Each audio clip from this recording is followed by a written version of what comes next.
Assalamualaikum anak-anakku kelas 3. Hari ini kita belajar tentang tema 1 subtema 3 pertumbuhan dan perkembangan hewan. Coba Bu Emi tanya, siapa di sini yang punya hewan peliharaan seperti kucing?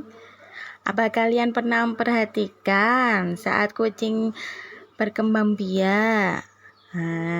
Kucing itu melahirkan atau bertelur ya? Atau kalian punya peliharaan lain seperti ayam? Apakah ayam itu melahirkan atau bertelur ya? Nah, hari ini kita belajar pertumbuhan dan perkembangan hewan serta cara perkembangbiakannya. Yuk simak materinya baik-baik ya. Anak-anakku, pertumbuhan dan perkembangan hewan yang ada di sekitar kalian. Setiap makhluk hidup, termasuk hewan, pasti mengalami pertumbuhan dan perkembangan. Di Indonesia banyak berbagai jenis hewan, termasuk hewan peliharaan, hewan langka, dan hewan liar. Setiap hewan mengalami pertumbuhan dan perkembangan yang berbeda-beda, tergantung faktor yang mempengaruhinya. Seperti ada di gambar ini. Ini ada gambar kucing, tapi yang satu kucing tubuhnya lebih kecil dibandingkan kucing yang kedua. Kalian pernah kan memperhatikan tubuh kucing seperti ini? Nah, hal itu dikarenakan dari faktor yang mempengaruhi pertumbuhan dan perkembangan pada hewan. Yang pertama, yaitu faktor internal. Faktor yang terdapat dalam tubuh hewan meliputi yang pertama genetik dari induknya sendiri, yang kedua hormon dalam tubuh hewan itu.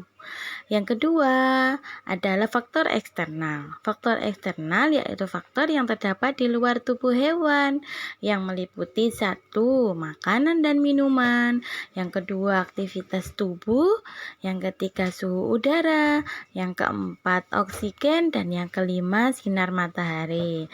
Nah, sekarang kalian sudah tahu kan? Nah, sekarang kita masuk ke perkembangbiakan hewan. Nah, seringkali kalian itu bingung antara perkembangan dengan perkembangbiakan. Coba sekarang ini Bu Guru kasih penjelasan.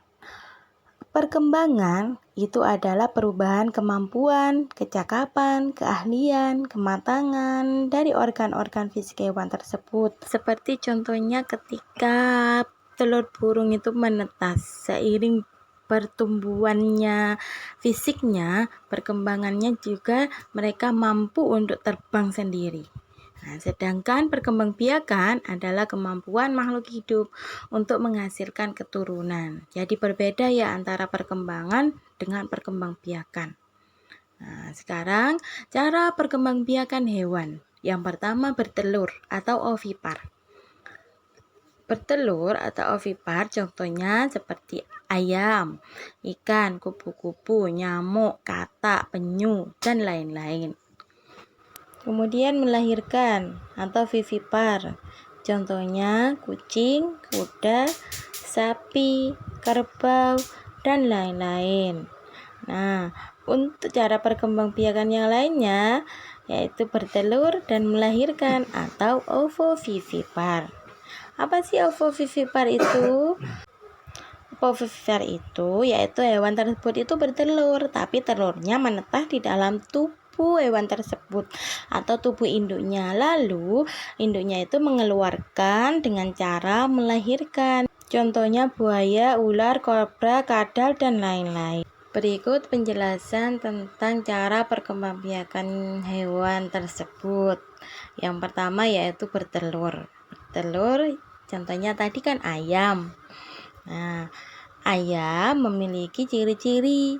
Yang pertama tubuhnya berbulu, yang kedua memiliki 2 kaki, memiliki paruh, bernafas dengan paru-paru, berkembang biak dengan cara bertelur, dan membutuhkan makan dan minum.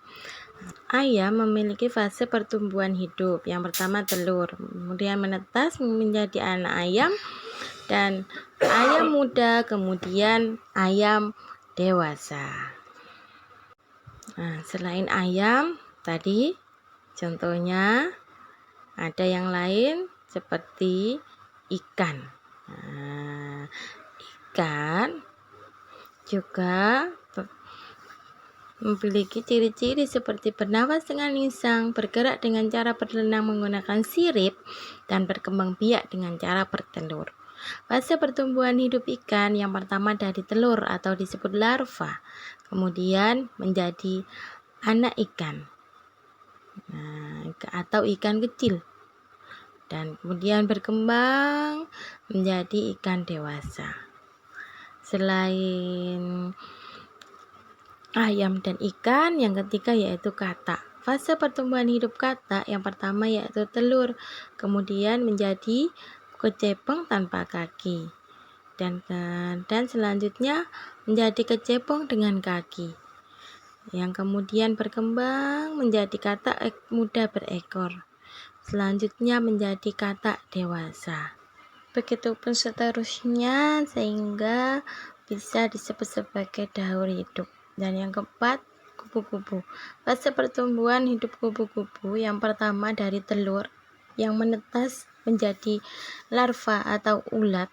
Nah, dari ulat makan daunan yang banyak sehingga badannya menjadi gemuk.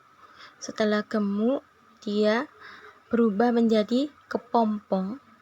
Nah, yang kepompong itu atau disebut pupa, yang kemudian berubah keluarlah menjadi kupu-kupu yang cantik. Selain keempat tadi, ada juga nyamuk. Beberapa jenis nyamuk dapat menjadi penyebar penyakit yang mematikan, seperti penyakit demam berdarah.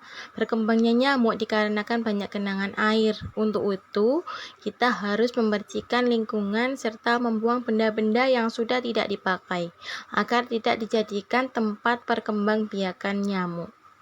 Nah, fase pertumbuhan nyamuk yang pertama yaitu dari telur.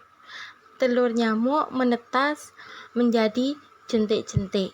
Kalian tahu kan jentik-jentik yang biasanya ada di air atau di tempat mandinya kalian itu banyak jentik. Jentik-jentik itu akan berubah menjadi pupa yang kemudian berubah menjadi nyamuk dewasa. Nah, begitupun seterusnya nyamuk akan bertelur, menjadi siklus. Selain bertelur, ini ada melahirkan atau vivipar. Contohnya tadi kucing. Fase pertumbuhan kucing yang pertama dari anak kucing, kemudian menjadi kucing muda dan berkembang menjadi kucing dewasa. Sampai di sini dulu ya anak-anak. Tetap jaga kesehatan, semangat, dan tetap belajar. Thank you for watching. Sampai jumpa.